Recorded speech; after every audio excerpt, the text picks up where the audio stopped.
पर्व ओबीसी जो ओबीसी की बात करेगा वही देश पे राज करेगा, की बात करेगा वही देश पे राज करेगा। बबन राव तुम आगे बढ़ो, हम तुम्हारे साथ। ओबीसी राष्ट्रीय महासंघाची धाराशिव जिल्ह्याची आढावा बैठक व नवीन पदाधिकाऱ्यांचा पदनियुक्ती समारंभ शासकीय विश्रामगृह या ठिकाणी घेण्यात आलेला आहे।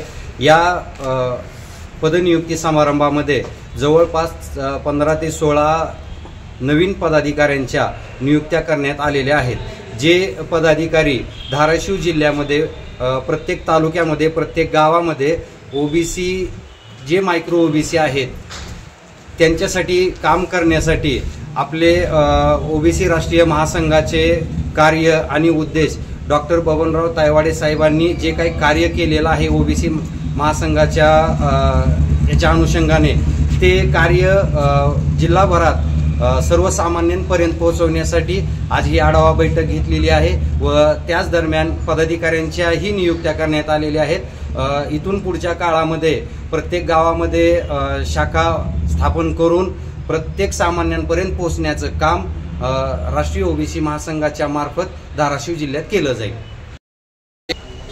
राष्ट्रीय ओबीसी महासंघाच्या वतीने जिल्हा धाराशिव या ठिकाणी आज आढावा बैठक घेण्यात आली। याचे प्रमुख उद्दिष्ट असे होते की आज पूर्ण राज्यामध्ये किंवा देशामध्ये जो काही ओबीसींच्या विषयी राष्ट्रीय ओबीसी महासंघाची जी काही कार्य आहेत या ठिकाणच्या पदाधिकाऱ्यांच्या माध्यमातून तळागाळात पोहोचवण्यासाठी आज डॉक्टर बबनराव तायवाडे साहेब यांच्या आदेशाने पूर्ण महाराष्ट्रभर प्रत्येक जिल्ह्यामध्ये आम्ही बैठका आढावा बैठका घेत आहोत आणि त्याच माध्यमातून या ठिकाणी जिल्हा धाराशिव या ठिकाणी आपण बैठक घेतलेली आहे की बाबा आज जे काही प्रमुख मागण्या आहेत महाराष्ट्रामध्ये की आज ओबीसीची जनगणना झाली पाहिजे। बिहारच्या धर्तीवर आज महाराष्ट्राची पूर्णपणे आपली जनगणना झाली पाहिजे। याच्यावरतीच बाकीच्या काही गोष्टी ज्या काही ओबीसीच्या इम्प्लिमेंट होणार आहेत त्या जनगणना झाल्याशिवाय कुठलाच मुद्दा पुढे चालणार नाही। डॉक्टर बबनराव तायवाडे यांनी वारंवार या विषयासाठी प्रत्येक जिल्ह्यातून किंवा सर्वच स्तरावर मागणी करत आहेत। राष्ट्रीय अध्यक्ष मराठवाडा असेल किंवा पूर्ण महाराष्ट्रामध्ये आम्ही याच पद्धतीने कार्य करत आहोत, आढावा बैठका घेत आहेत। नवीन कामाला किंवा राष्ट्रीय ओबीसी महासंघाच्या कामाला आम्ही पुढे नेण्याचं कार्य करत आहोत। आज बऱ्याच ठिकाणी बरीचशी काही महामंडळं आज ओबीसींसाठी तयार केलेली आहेत पण त्याच्यासाठी पुरेसा निधी या ठिकाणी उपलब्ध झालेला नाही।